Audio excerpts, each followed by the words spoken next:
Alexander.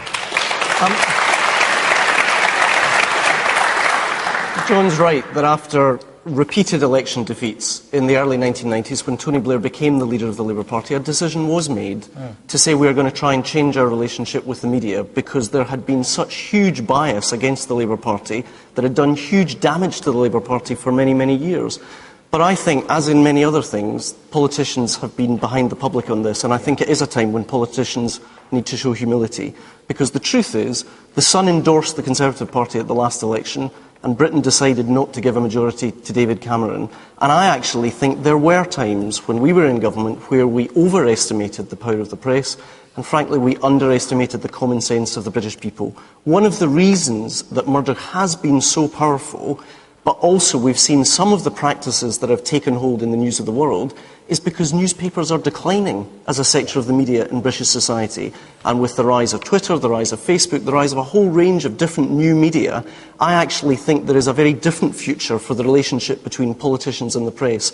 But frankly, for some of the reasons that John has explained, I don't think the public can look to any politician to sort this problem out on their own, which is why I think there does need to be a judicial-led inquiry which looks at the ethics and practices not just of one newspaper or one newspaper organisation, but actually the custom and practice right across the British media. But just coming to the Labour Party, you've clearly burnt your boats with News International, Ed Miliband with what he said in the House of Commons yesterday.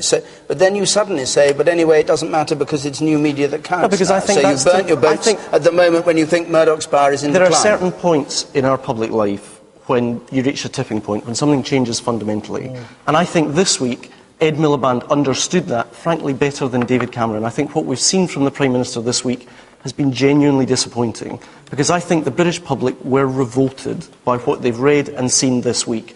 And it wasn't a desire to take on Murdoch or to take on News International. It was a genuine recognition, I think, by Ed, that things have gone badly, badly wrong. And how did David Cameron fail to match up? Well, whether for reasons of personal relationships or for fear of what are very powerful individuals and powerful forces. What should he have done that he didn't do? Well, I think for one thing, concede that there needs to be a judicial-led inquiry where you can compel witnesses.